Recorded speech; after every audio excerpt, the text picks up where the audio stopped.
Living Life Juicy podcast.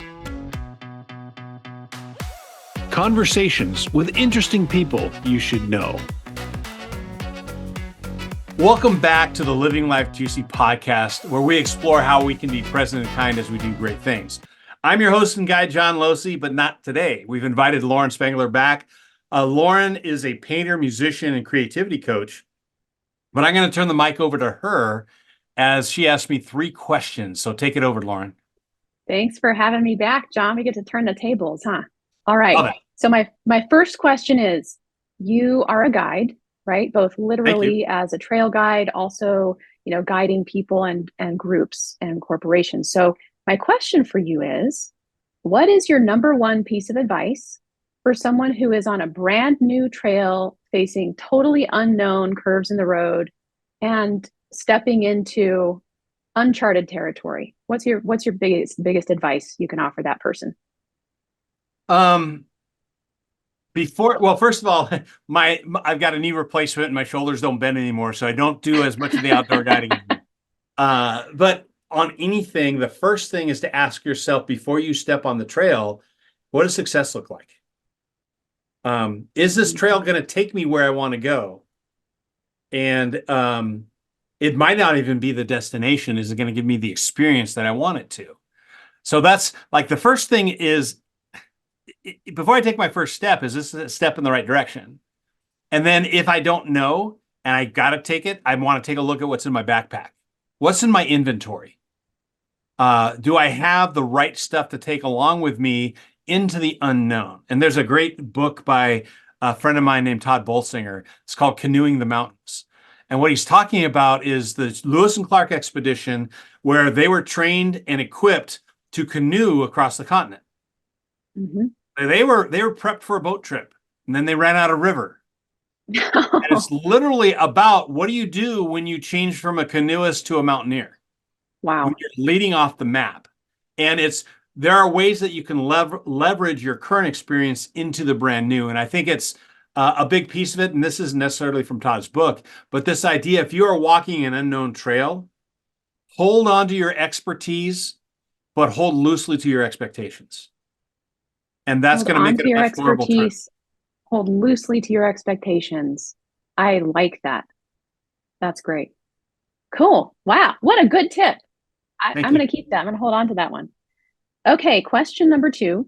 What is your favorite pair of shoes that you own right now, and why?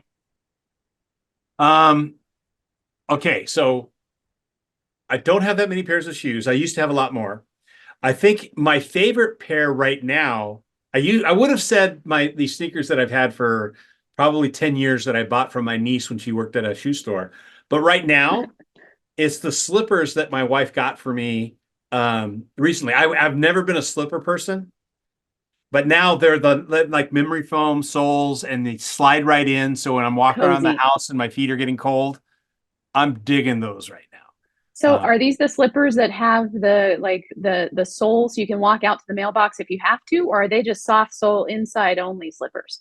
The rule is, and I'm half Korean if you can't tell, my wife is fully Korean, and so the whole idea of taking off your shoes and outside shoes are not meant to walk around the house. So even if I do have some slip-ons that can wear inside and out, but I don't. So It's the idea, there's the concept of tidying up. I can't remember what the name of the book is, but this idea of life-changing magic of tidying up, Marie Kondo. No, that's a different one. Great stuff. That pairs really well with essentialism. Yes. This one is about is talking about one of the traditions, which is to not only take off your shoes, but keeping your entryway tidy. And it's like, what do you allow into your house? And it really got me thinking about, there's a lot of gunk. We have to go out into the gunk. But be very intentional about tidying up before you bring it in over the doorstep. And that has to do with, this, dealing with a husband and kids. It's easy to bring dirt from the outside into that sanctuary. Whereas and in fact, a lot of Asian countries, they will keep a small broom at the entryway to keep the dirt from tracking in. And then you take off your shoes. And then I love my Hawaiian friends who have, you leave your shoes outside. Don't take no better ones when you leave. you know. Yeah.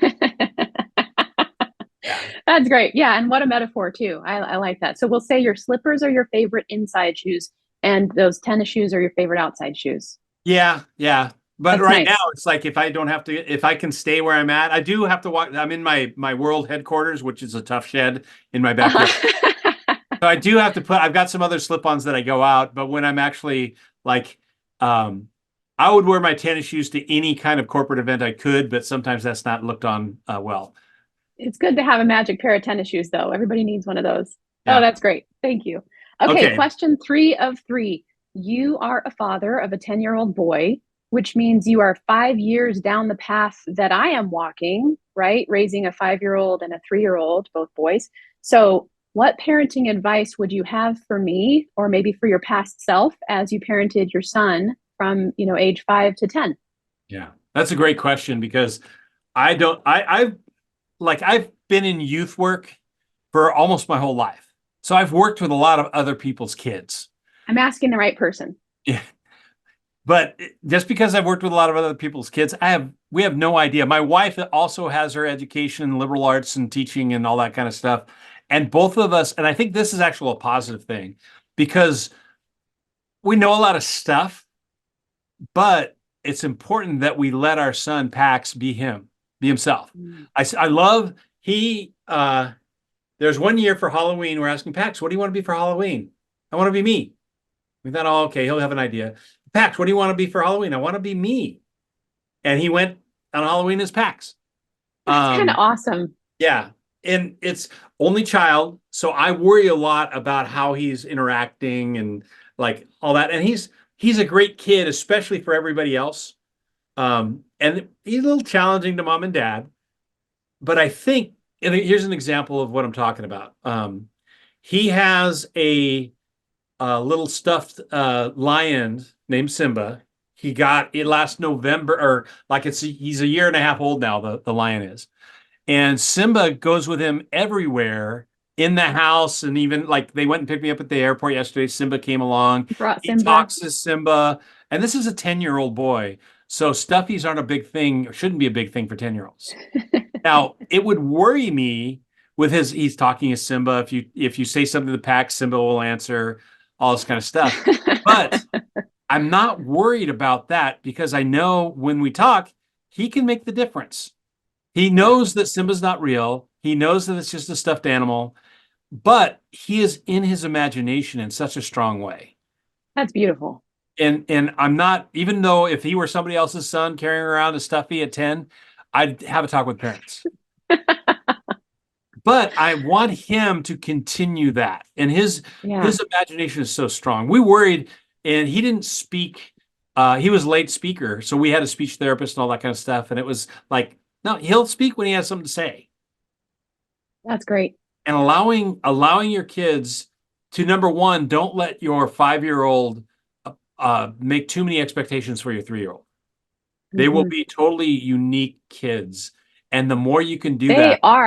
They are. You assume that kids are sort of similar and that the factory settings are going to be like sort of equivalent, and not so. They are very different straight out of the box. Like there's extreme differences in personality and everything. Yeah, for sure. And this gets back into the creative world stuff, which is my son is really in, like he does. Bob Ross, he had a Bob Ross themed birthday party one year.